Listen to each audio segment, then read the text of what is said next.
Gyandeep YouTube channel पर आप सबका स्वागत है। आज मैं आप सबको इस वीडियो में आदिकाल यानी संपूर्ण आदिकाल करने वाली हूँ। आदिकाल से जितने भी इम्पोर्टेंट क्वेश्चन बनते हैं सारे क्वेश्चन लेकर आई हूँ। ऐसा कोई भी पॉइंट नहीं छूटेगा। जिससे कि आदिकाल में किसी क्वेश्चन बनते हैं तो वीडियो को लास्ट तक जरूर देखिए, क्योंकि सारे क्वेश्चन इंपॉर्टेंट होने वाले हैं। वीडियो पसंद आए तो वीडियो को लाइक से सब्सक्राइब करना ना भूलें। तो चलिए देखते हैं क्वेश्चन क्या है। क्वेश्चन है, सर्वप्रथम किसने उत्तर अपभ्रंश को पुरानी हिंदी कहा? तो उत्तर अपभ्रंश को पुरानी हिंदी किसने कहा था? चंद्रोदय शर्मा गुनली ने कहा था। इंपॉर्टेंट क्वेश्चन है ये। हिंदी के आरंभिक रूप को अवहट्ट किसने कहा था? हिंदी का जो आरंभिक रूप है उसको अवहट्ट किसने कहा? तो उसको अवहट्ट कहा डॉक्टर भोला शंकर व्यास ने। डॉक्टर भोला शंकर व्यास ने आरंभिक रूप को अवहट्ट कहा।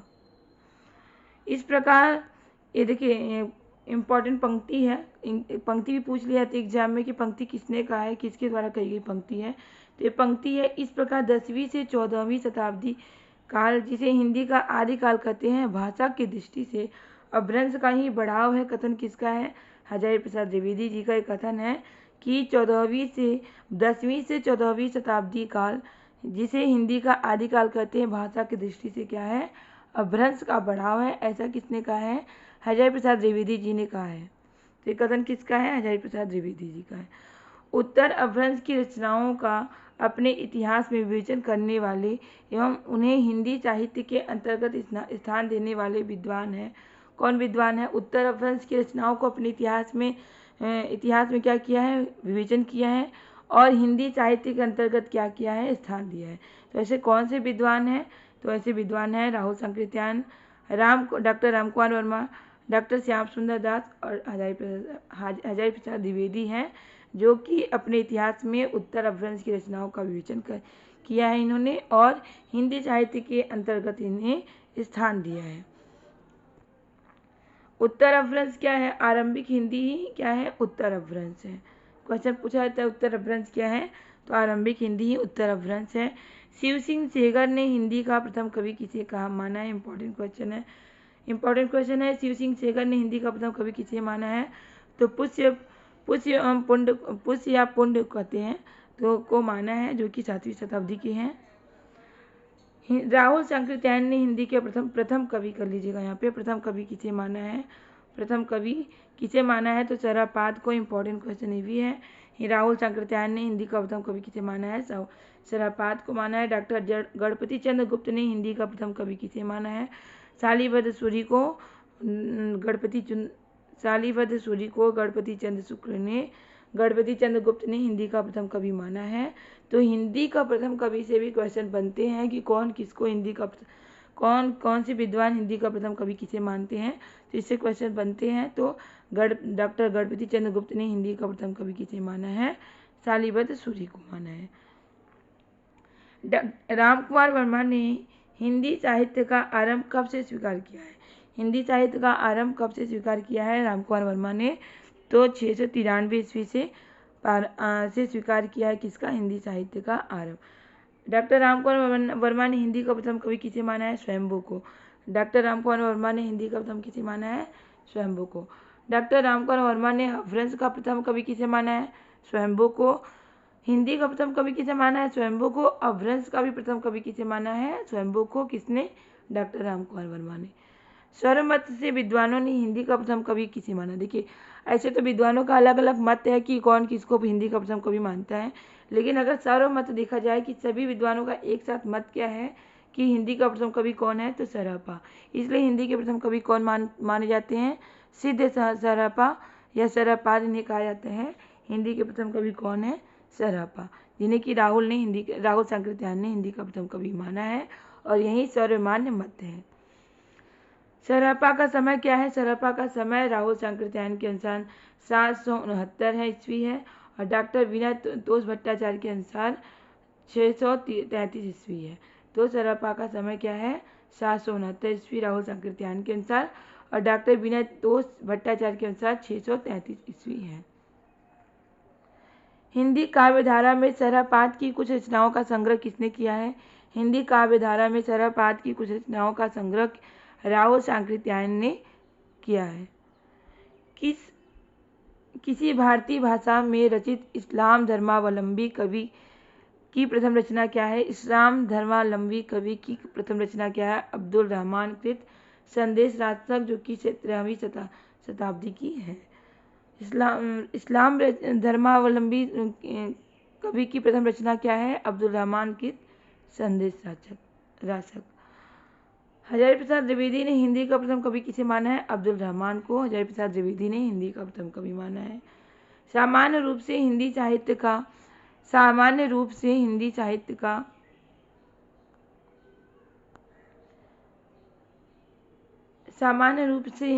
का आरंभ माना जाता है सिद्दीकी रचनाओं से।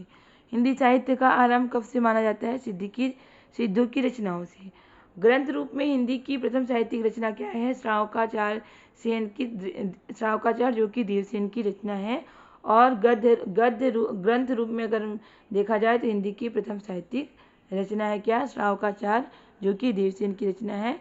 क्वेश्चन इस तरह से भी पूछा जाता है कि श्रावकाचार्य के रचनाकार कौन है? तो देवसेन श्रावकाचार्य के रचनाकार है।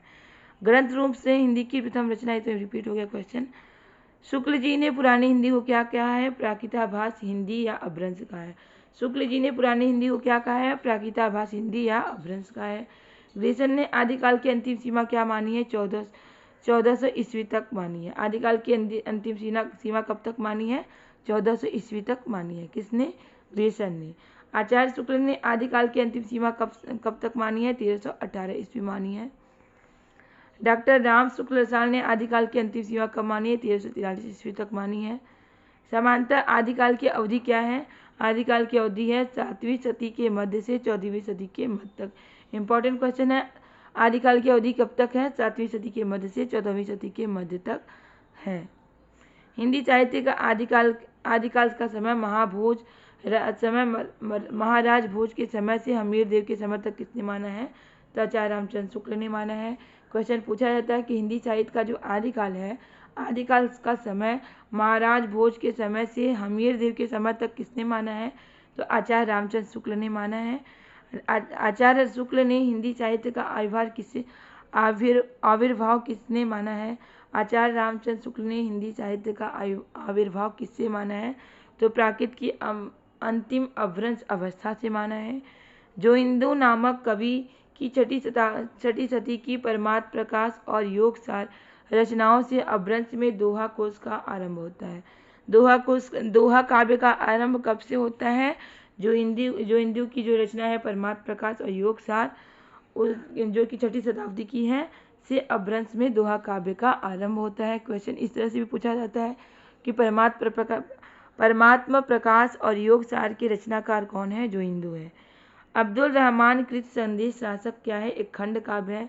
संदेश राजक के रचनाकार कौन है? अब्दुल रहमान है। और ये क्या है? एक खंड काव्य है जिसमें विक्रमपुर की एक वियोगिनी की विरह की कथा है। आचार्य शुक्ल ने अपने इतिहास ग्रंथ में सिद्धों, जैनों और नाथों की रचनाओं को किसके अंतर्गत रखा है? अपभ्रंश के अंतर्गत रखा है।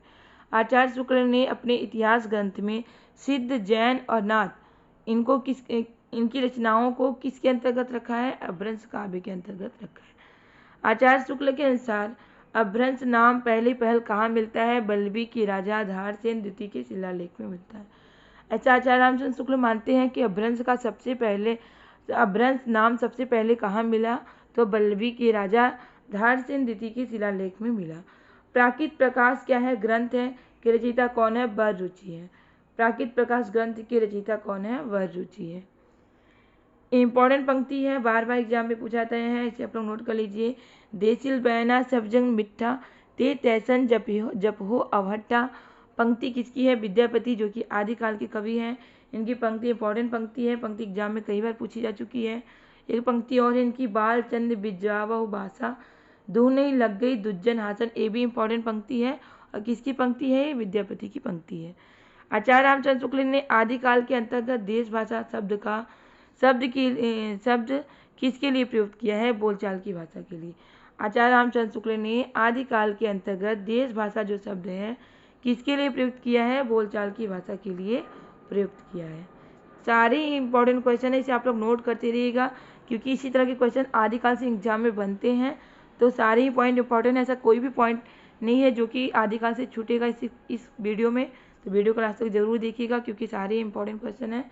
आदि पुराण और उत्तर पुराण किसकी रचना है? पुष्पदंत की रचना है। आदि पुराण और उत्तर पुराण पुष्पदंत की रचना है। किस सिद्ध कवि का एक और नाम सरोज ब्रज है? सरोज ब्रज एक और नाम किस सिद्ध कवि का है? तो सरापा का और एक और नाम है, क्या है? सरापा का एक और नाम सरोज ब्रज है। सिद्धों की संख्या कितनी है? इंपॉर्टेंट क्वेश्चन है, कई बार पूछा जा चुका है। सिद्धों की संख्या कितनी है? 84 है। सरोज व्रत, देखिए सरापा का सरोज व्रत नाम है, राहुल व्रत नाम है, तो पूछा जा रहा है सरोज व्रत राहुल व्रत आदि सिद्ध कवि के अन्य नाम क्या है? तो सरापा का ही नाम है, क्या है? सरोज व्रज और राहुल व्रत। भरत मुनि ने लोक भाषा को अपभ्रंश नाम न देकर क्या कहा है? तो भरत मुनि ने लोक भाषा को अपभ्रंश नाम न देके देश भाषा कहा है। हिंदी के मुख्य सिद्ध कवि कौन है? सरापा है, सबरपा है, लुइपा है, डोम्पिपा है, कढ़पा है, कुंकिरिपा है और तंतिपा है। तो क्वेश्चन एग्जाम में इस तरह से बनता है कि सरहपा, सबरपा, लुइपा, डोम्पिपा, कढ़पा, कुकुरिपा और तंतिपा किस प्रकार कैसे कवि हैं? तो सिद्ध कवि हैं। ऑप्शन में सिद्ध रहेगा, नाथ रहेगा, जैन रहेगा, तो आपको सिद्ध कवि पे टिक करना होगा। 84 सिद्धों में सबसे ऊंचा स्थान किस सिद्ध का माना जाता है? तो लुइपा का माना जाता है। सिद्ध कवि लुइपा के गुरु कौन है? सिद्ध कवि लुइपा के गुरु कौन है? सबरपा। किस सिद्ध कवि की रचनाओं में रहस्य भावना की प्रधानता है? ऐसे कौन से सिद्ध कवि हैं जिनकी रचनाओं में रहस्य भावना की प्रधानता है? तो लुइपा की रचनाओं में रहस्य भावना की प्रधानता है। सिद्ध साहित्य का विकास कहाँ से हुआ था? पूर्वी भारत में बिहार, बंगाल और उड़ीसा से सिद्ध साहित्य का विकास हुआ था। नाथ पंथ या नाथ संप्रदाय के सिद्ध मार्ग, योग संप्रदाय, अवधूत मत एवं अवधूत संप्रदाय नाम भी प्रसिद्ध है। पंक्तियाँ किसकी है? जयप्रसाद द्विवेदी की। तो पंक्ति एग्जाम में दे दी जाती है, पूछी जाती है किसके द्वारा पंक्ति कही गई है, क्या कथन किसका है कि नाथ पंथ या नाथ संप्रदाय के सिद्ध मार्ग, योग संप्रदाय, अवधूत मत एवं अवधूत संप्रदाय नाम भी प्रसिद्ध है। किसकी पंक्ति है? तो हरिहर प्रसाद द्विवेदी की है। गोरखनाथ का समय कब से माना जाता है? 13वीं सदी से माना जाता है। गोरखबाणी नाम से गोरखनाथ की रचनाओं का संपादन किसने किया है? तो डॉक्टर पीताम्बर दत्त भटवार ने गोरखबाणी नाम से गोरखनाथ की रचनाओं का संपादन किया है। नाथों की संख्या कितनी मानी जाती है? नाथों की संख्या कितनी मानी जाती है? 9 मानी जाती है। जैसे सिद्धों की संख्या 84 है, वैसे नाथों की संख्या कितनी है? 9। गोरखनाथ ने अपने मत का प्रचार कहाँ किया है? राजपुताने और पंजाब में गोरखनाथ ने अपने मत का प्रचार किया है। गोरखनाथ का समय पृथ्वीराज के आसपास किसने माना है? आचार्य शुक्ल ने गोरखनाथ का समय पृथ्वीराज के आसपास माना है। नाथ परंपरा के अनुसार मत्स्येंद्रनाथ के गुरु कौन है? जालंधर नाथ है। गोरखनाथ के गुरु कौन है? मत्स्येंद्रनाथ है। गोरखनाथ के गुरु कौन है? मत्स्येंद्रनाथ।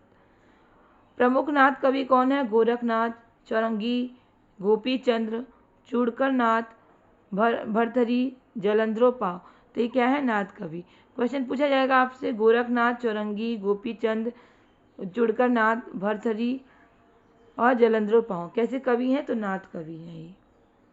कनपटी योगी किस पंथ के लोगों को कहा जाता है? नाथ पंथ के लोगों को कनपटी योगी कहा जाता है। कनपटी योगी कहा जाता है। आचार्य शुक्ल ने सिद्ध सरापा का समय कब से माना है? विक्रम संवत 690 ईस्वी से माना है। किसका समय? सिद्ध सरापा का। किसने माना है? आचार्य रामचंद्र शुक्ल ने माना है। नौलख पतार आगे नाचे पीछे सहज अखाड़ा, ऐसे मनले जोगी खेले तब अंतरी भसे भंडारा। पंक्ति किसकी है? गोरखनाथ की पंक्ति है, इंपॉर्टेंट पंक्ति है। गोरखनाथ के प्रमुख संस्कृत ग्रंथ कौन से हैं? सिद्ध सिद्धांत पद्धति, विवेक मार्तंड, शक्ति संग्राम तंत्र, निरंजन पुराण, बैराट पुराण। एक संस्कृत ग्रंथ किसकी है? गोरख पंथ की। नाथ साहित्य के आरंभकर्ता माने जाते हैं कौन? नाथ साहित्य के आरंभकर्ता माने जाते हैं गोरखनाथ। इंपॉर्टेंट क्वेश्चन है। किस पंथ को योग मार्ग, योग संप्रदाय, अवधूत मत कहा जाता है। तो नाथ पंथ को ही योग मार्ग, योग संप्रदाय, अवधूत मत भी कहा जाता है। सिद्ध मत और नाथ पंथ में प्रमुख अंतर क्या है? तो सिद्ध मत जो है, सिद्ध पंथ जो है, सिद्ध निरीश्वरवादी थे और नाथ क्या थे? ईश्वरवादी थे। मतलब सिद्ध जो थे निरीश्वरवादी थे, मतलब ईश्वर को नहीं मानने वाले थे, और नाथ जो थे ईश्वरवादी थे, ईश्वर को मानने वाले थे। सिद्ध नारी भोग में विश्वास करते थे, किंतु नाथपंथी जो थे इसके विरोधी थे। नारी भोग में कि क्या थे? विरोधी थे, जबकि सिद्ध क्या थे? नारी भोग में विश्वास करते हैं। यही सिद्ध मत और नाथपंथी में अंतर था। नाथपंथियों के ईश्वरवाद का वैशिष्ट्य क्या है? निर्गुण की साधना। जो इनके ईश्वरवाद का वैशिष्ट्य क्या था? निर्गुण की साधना करना ही इनके ईश्वरवाद का वैशिष्ट्य था। हठ योग, गुरु महिमा और पिंड ब्राह्मण दान किस साहित्य का वैशिष्ट्य है? नाथ साहित्य का वैशिष्ट्य है। गोरखनाथ को हिंदी का प्रथम गद्य लेखक किसने कहा है? मिश्र बंधुओं ने गोरखनाथ को हिंदी का प्रथम गद्य लेखक कहा है। गोरखनाथ को हिंदी का प्रथम गद्य लेखक किसने कहा है? मिश्र बंधुओं ने कहा है। गोरखवाणी की भाषा क्या है? खड़ी बोली मिश्रित राजस्थानी भाषा है। आचार्य शुक्ल ने नाथ पंथियों की भाषा को कहा है क्या है? सदुकड़ी कहा है, जिसका कुछ खड़ी बोली लिए राजस्थानी था। नाथपंथियों की भाषा को क्या कहा है? आचार्य रामचंद्र शुक्ल ने सदुकड़ी भाषा कहा है। आचार्य हजारी प्रसाद द्विवेदी ने गोरख रचित कितनी पुस्तकों का उल्लेख किया है? 28 पुस्तकों का उल्लेख किया है। गोरख जगायो जोग, इंपॉर्टेंट पंक्ति है, एग्जाम में कई बार पूछा जा चुका है। गोरख जगायो जोग, भक्ति भगायो लोग, पंक्ति किसकी है? तुलसीदास की पंक्ति है। धूत कहो अवधूत कहो, ये भी पंक्ति तुलसीदास की है, ये भी इंपॉर्टेंट पंक्ति, दोनों इंपॉर्टेंट पंक्ति है। किसकी पंक्ति है? दोनों तुलसीदास की पंक्ति है। जैन साहित्य का विकास कहाँ से हुआ था? मध्य प्रदेश के पश्चिमोत्तर से हुआ था। किसका? जैन साहित्य का विकास। आचार्य रास फागु चरित आदि विभिन्न काव्य शैलियाँ किस साहित्य की विशेषता है? जैन साहित्य की विशेषता है। आदिकाल के सारे इंपॉर्टेंट क्वेश्चन हैं। आदिकाल पर मैंने डिटेल पर वीडियो बनाया है, तो आप वीडियो जाके देख सकते हैं। इस वीडियो में आदिकाल पे जितने भी इंपॉर्टेंट क्वेश्चन बनते हैं उस क्वेश्चन को मैं करा रही हूँ, तो वीडियो को लास्ट तक जरूर देखें। अगला क्वेश्चन है, अपभ्रंश में पांडव पुराण किसने लिखा है? तो यश कीर्ति ने लिखा है। समांतर सिद्धों का समय माना जाता है 8वीं से 13वीं शताब्दी मानी जाती है। शंभु के अपूर्ण ग्रंथ, शंभु का एक अपूर्ण ग्रंथ है, क्या है? पहुमचरी को किसने पूर्ण किया है? शंभु के पुत्र त्रिभुवन ने किया है। ये भी इंपॉर्टेंट क्वेश्चन है। शंभु का ग्रंथ क्या है? पहुमचरू किसका ग्रंथ है? शंभु का ग्रंथ है, जो कि अपूर्ण ग्रंथ है, और इसको पूर्ण किसने किया है? शंभु के पुत्र त्रिभुवन ने पूर्ण किया है। अपभ्रंश का वाल्मीकि किसे कहा जाता है? मोस्ट इंपॉर्टेंट क्वेश्चन है, इसे आप लोग स्टार मार्क कर लीजिएगा। अपभ्रंश का वाल्मीकि किसे कहा जाता है? तो शंभु को कहा जाता है। अपभ्रंश के किस कवि ने अपने को अभिमान मेरु कहा है? ये भी इंपॉर्टेंट क्वेश्चन है। पुष्पदंत जो कि अपभ्रंश के कवि हैं, इन्होंने अपने को क्या कहा है? अभिमान मेरु कहा है। जैन कवियों ने कृष्ण कथा को क्या कहा है? हरिवंश पुराण कहा है। जैन कवियों ने कृष्ण कथा को हरिवंश पुराण कहा है। जैन परंपरा के सर्वप्रथम कवि कौन है? जैन परंपरा के सर्वप्रथम कवि हैं स्वयंभू। गोरखपंथी साहित्य के अनुसार आदिनाथ कौन है? शिव है। दुब्ब सहाव प्यास नामक अपभ्रंश रचना के रचयिता कौन है? देवसेन। व्याकरण ग्रंथ सिद्ध हेमचंद शब्दानुशासन के रचयिता कौन है? हेमचंद, जो कि प्रसिद्ध जैनाचार्य हैं। सिद्ध हेमचंद शब्दानुशासन के रचयिता कौन है? हेमचंद, जो कि प्रसिद्ध जैनाचार्य हैं। गद्य पद्य में संस्कृत प्राकृत काव्य कुमारपाल प्रतिबोध किसने लिखा है? तो सोमप्रभ सूरी ने लिखा है। संस्कृत ग्रंथ प्रबंध चिंतामणि, जिसमें बहुत से पुराने राजाओं के आख्यान संग्रहित हैं, किसने लिखा है? तो जैनाचार्य मेरुतुंग ने लिखा है।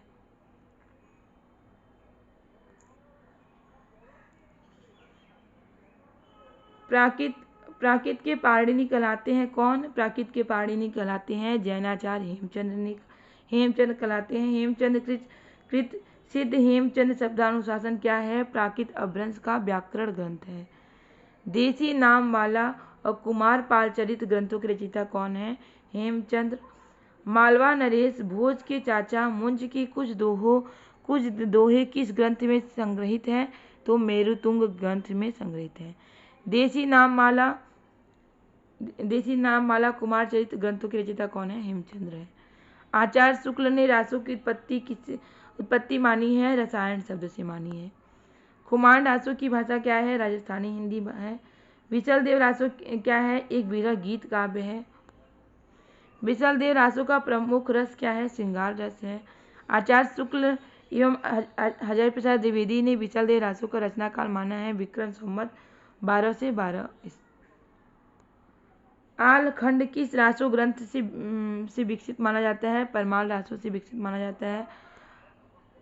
आला उदल नामक 2 वीर सरदार की वीरतापूर्ण लड़ाइयों का वर्णन किस रासो ग्रंथ में है? तो परमाल रासों में आला उदल नामक 2 वीर सरदार की वीरतापूर्ण लड़ाइयों का वर्णन किया गया है। आला खंड का सर्वप्रथम प्रकाशन किसने किया था?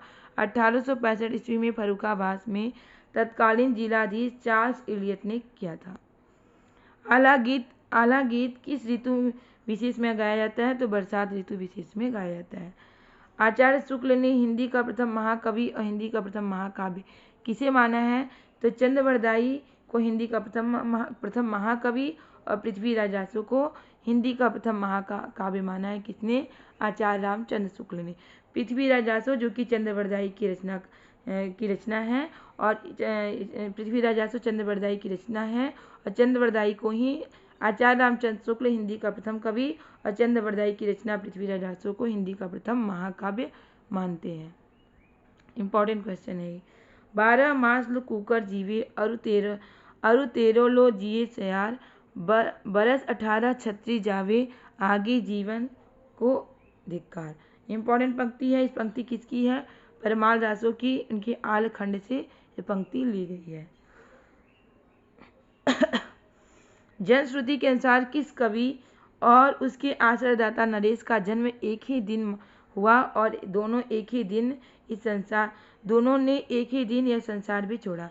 तो ऐसा माना जाता है कि ऐसे कौन से कवि और उनके आश्रयदाता का जन्म एक ही दिन हुआ और दोनों एक ही दिन इस संसार को भी छोड़ गए? तो कौन है? चंद्रवरदाई और उनके चंद्रवरदाई के आश्रयदाता कौन थे? पृथ्वीराज चौहान। पृथ्वीराज चौहान पर ही इन्होंने पृथ्वीराज रासो की रचना की है। तो इनकी रचना चंद्रवरदाई जो कि पृथ्वीराज चौहान के आश्रय में रहते थे, तो इन दोनों का जन्म एक ही दिन हुआ था और एक ही दिन दोनों संसार को छोड़े थे, ऐसा माना जाता है। चंद्रवरदाई कृत पृथ्वीराज रासो को पूर्ण किसने किया? तो चंद्रवरदाई द्वारा जो पृथ्वीराज रासो रचना है उसको पूर्ण इनके पुत्र जलहन ने किया था। पृथ्वीराज रासो के सर्ग या अध्याय को क्या कहा जाता है? समय कहा जाता है। और पृथ्वीराज रासो में कितने सर्ग हैं या समय कितने हैं? सर्ग जिसको समय कहा जाता है तो 69 सर्ग हैं। पृथ्वीराज रासो को प्रमाणिक मानने वाले विद्वान, इंपॉर्टेंट है क्वेश्चन। पृथ्वीराज रासो को कुछ विद्वान प्रमाणिक मानते हैं, कुछ अप्रमाणिक, यहाँ पे अप्रमाणिक कर लीजिएगा, कुछ अप्रमाणिक मानते हैं और कुछ विद्वान अर्ध प्रमाणिक मानते हैं। तो प्रमाणिक मानने वाले विद्वान कौन कौन से हैं? श्याम सुंदर दास, मिश्र बंधु, मोहन लाल, विष्णुलाल पंड्या, कर्नल टाड, ये प्रमाणिक मानने वाले विद्वान हैं। और पृथ्वीराज रासो को अप्रमाणिक, यहाँ पे अप्रमाणिक कर लीजिएगा, अप्रमाणिक मानने वाले विद्वान कौन कौन से हैं? तो आचार्य शुक्ल, देवी प्रसाद, कविराज श्यामल दास, भूलहर, गौरी शंकर, हीराचंद ओझा, ये विद्वान जो है पृथ्वीराज रासो को अप्रमाणिक मानते हैं। पृथ्वीराज रासो को अर्ध प्रमाणिक मानने वाले विद्वान कौन से हैं? तो हजारी प्रसाद द्विवेदी, मुनि जिनविजय, डॉक्टर सुनीति कुमार चटर्जी पृथ्वीराज रासो को अर्ध प्रमाणिक मानते हैं। पृथ्वीराज रासो को सर्वप्रथम अप्रमाणिक किसने घोषित किया था? ऐसे कौन से विद्वान हैं जिसने सर्वप्रथम पृथ्वीराज रासो को अप्रमाणिक घोषित किया था? तो डॉक्टर बुलर ने पृथ्वीराज रासो को सर्वप्रथम अप्रमाणिक घोषित किया था। किस ग्रंथ के आधार पर? पृथ्वीराज विजय जो ग्रंथ है, इसी ग्रंथ के आधार पर डॉक्टर बुलर ने पृथ्वीराज रासो को सर्वप्रथम अप्रमाणिक घोषित किया था। पृथ्वीराज रासो के किन 2 रसों की प्रमुखता है? पृथ्वीराज रासो जो ग्रंथ है इसमें किन 2 रसों की महाकाव्य पृथ्वीराज रासो, किन 2 रसों की प्रमुखता है? तो श्रृंगार और वीर रस, दोनों रसों की प्रमुखता है। पृथ्वीराज रासो की भाषा क्या है? ब्रज मिश्रित राजस्थानी डिंगल भाषा है। पृथ्वीराज रासो की भाषा क्या है? ब्रज मिश्रित राजस्थानी या डिंगल भाषा है। पृथ्वीराज रासो को राजनीति की महाकाव्यात्मक त्रासदी किसने कहा है? डॉक्टर बच्चन ने। पृथ्वीराज रासो पे क्वेश्चन बनते हैं, तो सारे ही पॉइंट जो हैं पृथ्वीराज रासो से इम्पोर्टेंट है, जिसे आप लोग नोट कर लीजिएगा। पृथ्वीराज रासो को राजनीति का महाकाव्यात्मक त्रासदी किसने कहा है? तो डॉक्टर बच्चन जी ने कहा है। पृथ्वीराज रासो को काव्य रूप किसने कहा? का काव्य रूप क्या है? प्रबंध काव्य है, या जिसे महाकाव्य भी कहा जाता है। पृथ्वीराज रासो को काव्य रूप क्या है? प्रबंध काव्य, महाकाव्य है। और पृथ्वीराज रासो को हिंदी का प्रथम महाकाव्य भी कहा जाता है। पृथ्वीराज रासो में लगभग कितने छंदों का प्रयोग किया गया है? तो 68 छंदों का प्रयोग किया गया है। संस्कृत में पृथ्वीराज विजय नामक काव्य किसने लिखा है? पृथ्वीराज की राज्यसभा के कश्मीरी कवि जयानक ने लिखा है। ढोला मारूला दोहा है क्या 11वीं सदी में दोहों में रचित एक प्रेम काव्य है। राहुल बेल की रचना किसने की है? रोड़ा कवि ने की है। रोड़ा नामक कवि ने राहुल बेल की रचना की है। राहुल बेल की रचना काल क्या है? 10वीं शताब्दी है। गद्य पद्य मिश्रित चंपू काव्य की प्राचीनतम कृति क्या है? राहुल बेल, जो कि गद्य पद्य मिश्रित क्या है? चंपू काव्य है, और ये क्या है? शिलांकित कृति है। हिंदी में नक्सिक वर्णन की श्रृंगार परंपरा की कृति से आरंभ की है राहुल बेल। राहुल बेल की भाषा क्या है? लोक भाषा मिश्रित अपभ्रंश राजस्थानी प्रधान है। खड़ी बोली के प्रथम कवि माने जाते हैं खुसरो, जो कि 13वीं शताब्दी के हैं। आचार्य रामचंद्र शुक्ल के अनुसार खुसरो ने कब रचना आरंभ की? संवत 1340 के आसपास। खुसरो द्वारा रचित ग्रंथों की संख्या कितनी बताई गई है? 100। खालिक बारी, पहेलिया, मुकुरिया, दो सुखने, गजल आदि की रचयिता कौन है? अमीर खुसरो। इम्पोर्टेंट क्वेश्चन है। खुसरो का जन्म हुआ था कब? एटा के पटियाला गांव में, उत्तर प्रदेश में। खुसरो की पहेलियों मुकुरियों में किसकी प्रधानता है? युक्ति वैचित्र की प्रधानता है। देखिए, मैं हिंदुस्तान की तूती हूँ, अगर तुम वास्तव में मुझसे कुछ कहना चाहते हो तो हिंदी में पूछो, जिसमें मैं कुछ भी अद्भुत बातें बता सकूं। कथन किसका है? अमीर खुसरो का है। इंपॉर्टेंट पंक्ति है।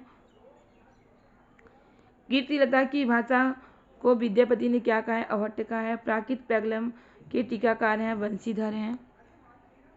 विद्यापति द्वारा रचित ग्रंथ कौन कौन से हैं? इनके ग्रंथ कौन कौन से हैं देख लेते हैं। कीर्ति पताका, कीर्तिलता, भूमि परिक्रमा, पुरुष परीक्षा, लिखनावली, विवाह सार, शैव सर्वस्वसार, गंगा वाक्यावली, पदावली, ये इनके प्रसिद्ध ग्रंथ हैं। मैथिल कोकिल कहलाते हैं कौन? विद्यापति। मैथिल कोकिल क्यों कह जाते हैं? क्योंकि इनके अधिकांश रचनाएं मैथिली भाषा में हैं। हजारी प्रसाद द्विवेदी ने श्रृंगार रस का सिद्ध वाक्य कवि किसी का है? तो विद्यापति को कहा है। विद्यापति के श्रृंगारिक पदों के संदर्भ में कथन किसका है कि आध्यात्मिक रंग के चश्मे आजकल बहुत सस्ते हो गए हैं, उन्हें चढ़ाकर जैसे कुछ लोगों ने गीत गोविंद को आध्यात्मिक संगीत बताते हैं, वैसे ही विद्यापति की इन पदों को भी। तो एक किसने कहा है? ये पंक्ति किसकी है? आचार्य शुक्ल ने की पंक्ति है। विद्यापति को रसवादी किसने कहा है? तो ग्रियर्सन ने कहा है। पदावली के श्रृंगारिक पदों में मादकता को नागिन की लहर किसने कहा है? पदावली के श्रृंगारिक पदों की मादकता को नागिन की लहर किसने कहा है? निराला ने कहा है। अभिनव जयदेव, मैथिल कोकिल, नौ कवि शेखर आदि पादियाँ किस कवि को दी गई है? विद्यापति को दी गई है। जन श्रुति के अनुसार किस कवि के पदों को गाते गाते चैतन्य महाप्रभु भाव विभोर होकर मूर्छित हो जाते हैं? विद्यापति के पदों को गाते गाते चैतन्य महाप्रभु भाव विभोर होकर मूर्छित हो जाते हैं। विद्यापति को वैष्णव भक्त कवि मानने वाले प्रमुख विद्वान कौन से हैं? बाबू ब्रजनंदन सहाय और श्याम सुंदर दास। विद्यापति की पदावली में रहस्यवाद की व्याप्ति मानने वाले प्रमुख विद्वान कौन हैं? ग्रियर्सन, नागेंद्र नाथ गुप्त और जनार्दन मिश्र। विद्यापति को शुद्ध श्रृंगारी कवि मानने वाले प्रमुख विद्वान कौन कौन से हैं? हरप्रसाद शास्त्री, रामचंद्र शुक्ल, सुभद्र झा, रामकुमार वर्मा, रामवृक्ष वेणीपुरी। विद्यापति किसके दरबारी कवि हैं? विद्यापति तिरहुत के राजा शिव सिंह के और कीर्ति सिंह के दरबारी कवि हैं। खने खने नयन कौन अनुसरही, खने खने बसत धूली तनु भरही पंक्ति किसकी है? विद्यापति की है। अपभ्रंश को पुरानी हिंदी मानने वाले प्रमुख विद्वान कौन है? गुलेरी जी, राहुल सांकृत्यायन, आचार्य शुक्ल। अपभ्रंश हिंदी नहीं है, इस मत को मानने वाले कौन है? हजारी प्रसाद द्विवेदी है। गाथा को प्राकृत का तथा दोहों को अपभ्रंश का मुख्य छंद किसने माना है? आचार्य हजारी प्रसाद द्विवेदी ने माना है। आदिकालीन हिंदी साहित्य में सर्वाधिक लोकप्रिय छंद क्या है? दोहा। आदिकालीन रासो काव्यों में प्रमुख छंद थे कौन? छप्पय, टोटक, तोमर, पदधरी, नाराज। डिंगल शैली का प्रयोग किस प्रकार की रचनाओं में होता है? वीर रस की रचनाओं में होता है। पिंगल शैली का प्रयोग होता है कोमल भाव की अभिव्यंजना के लिए। सहजिया संप्रदाय के संपादक कौन है? सहजिया संप्रदाय के संपादक हैं सरहपा। 9वीं सदी से 11वीं सदी तक संस्कृत अध्ययन का केंद्र कहाँ थे? कन्नौज और कश्मीर में। सिद्ध साहित्य के प्रमुख केंद्र कहाँ था? श्री पर्वत पर। सिद्धों की प्रतीकात्मक भाषा कहलाती है क्या? संध्या भाषा। सिद्धों की भाषा को संध्या भाषा नाम किसने दिया है? मुनिदत्त और अद्वै ब्रज ने दिया है। आदिकाल की अधिकतम साहित्य कहाँ से प्राप्त हुआ है? आदिकाल का अधिकतम साहित्य राजस्थान से प्राप्त हुआ है। ये पदों की परंपरा कहाँ से हुई है? सिद्धों से हुई है। उलटवासी का पूर्ण रूप हमें किस भाषा में मिलता है? सिद्धों की भाषा से मिलता है। जैन साहित्य में राज परंपरा का प्रथम ग्रंथ कौन सा है? शालिभद्र सूरीकृत भरतेश्वर बाहुबली रास। जैन साहित्य में आचार शैली के काव्यों में घटनाओं के स्थान पर किसको प्राथमिकता दी गई है? तो उपदेशात्मकता को प्रधानता दी गई है। जैन तीर्थकारों के जीवन चरित्र तथा वैष्णव अवतारों की कथा जैन आदर्शों के आवरण में किस नाम से पदबद्ध की गई है? रास नाम से पदबद्ध की है। चौपाई में पहली बार 12 मासा का वर्णन किस काव्य ग्रंथ में मिलता है? विनय चंद्र सूरीकृत नेमिनाथ चौपाई में 12 मासा का वर्णन है। नेमिनाथ चरित्र किसने लिखा है? हरिभद्र सूरी ने लिखा है। प्राकृत पैगलम में किन कवियों की रचनाएं मिलती हैं? बब्बर, विद्याधर, जंजल और हर ब्रह्मन की रचनाएं मिलती हैं। हिंदी का प्रथम ऐतिहासिक रास ग्रंथ कौन सा है? पंच पांडव चरितम राम। गोरखनाथ ने कौन सा योग मार्ग चलाया था? खट चक्रों वाला योग मार्ग चलाया था। किसने? गोरखनाथ। सिद्ध सिद्धांत पद्धति ग्रंथ संबंधित है किससे? हठ योग से संबंधित है। आचार्य रामचंद्र शुक्ल के अनुसार चंद्रवरदाई का जन्म कहाँ हुआ था? लाहौर में हुआ था। नरपति नाल के कृत विसल देव रासो किस प्रकार का काव्य है? मुक्तक गीत काव्य है। शंभु की रचना क्या है? पौमचरी। किस कथा का वर्णन है इसमें? रामायण कथा का वर्णन है। स्वयंभु अपभ्रंश के जैन कवियों में सर्वाधिक प्रसिद्ध कवि माने जाते हैं। इनके उपरांत अपभ्रंश के दूसरे उल्लेखनीय कवि कौन है? पुष्पदंत है। इनके उपरांत कौन दूसरे उल्लेखनीय कवि हैं? पुष्पदंत है। अपभ्रंश का भभूति इंपॉर्टेंट क्वेश्चन है, किसे कहा जाता है? पुष्पदंत को कहा जाता है। डॉक्टर भोला शंकर व्यास ने पुष्पदंत की तुलना संस्कृत के किस कवि से करना समीचीन समझा है? माघ कवि से करना समीचीन समझा है। अपभ्रंश के फागु काव्य से आशय है वसंत ऋतु का काव्य। बौद्धों द्वारा रचित अपभ्रंश साहित्य कहलाता क्या है? सिद्ध साहित्य कहलाता है। आदिकाल में रचित साहित्य में कौन सा पक्ष लुप्त है? राष्ट्रीय चेतना का पक्ष क्या है? लुप्त है। आदिकाल में रचित साहित्य जो है उसमें राष्ट्रीय चेतना का पक्ष क्या है? लुप्त है। कै मास वध किस ग्रंथ की प्रमुख घटना है? पृथ्वीराज रासो की प्रमुख किस ग्रंथ की प्रमुख कै मास वध जो है और पृथ्वीराज रासो ग्रंथ की प्रमुख घटना है। आचार्य शुक्ल के अनुसार वीर गीत के रूप में सबसे पुरानी पुस्तक कौन सी है? विसल देव रासो। विसल देव रासो जो है वीर गीत के रूप में सबसे पुरानी पुस्तक है। अमीर खुसरो का असली नाम क्या है? अबुल हसन। विद्यापति किस पदावली की भाषा क्या है? मैथिली है। परमाल रासों का प्रधान रस क्या है? वीर रस है। परमाल रासों का प्रधान रस क्या है? वीर रस। तो ये रहे आपके सारे इंपॉर्टेंट क्वेश्चन जो कि आदिकाल से बनते हैं। ऐसा कोई भी आदिकाल से क्वेश्चन है जो कि नहीं है जो कि आदिकाल से छोटा है, ऐसा कोई भी क्वेश्चन नहीं है और सारे क्वेश्चन इंपॉर्टेंट हैं। इसी तरह क्वेश्चन आदिकाल से पूछे जाते हैं। तो उम्मीद है कि आपको वीडियो जरूर पसंद आया होगा। वीडियो पसंद आया तो वीडियो को लाइक से सब्सक्राइब करना ना भूलें, क्योंकि आपका लाइक से सब्सक्राइब ही मोटिवेट करता है इस तरह के क्वेश्चन लाने के लिए, जिससे आपकी अच्छी तैयारी हो सके और आप अपने एग्जाम में सफल हो सके। इसी तरह के क्वेश्चन की तैयारी करने के लिए हमारे चैनल से जुड़े रहें। तब तक के लिए मिलते हैं नेक्स्ट क्लास में। बाय।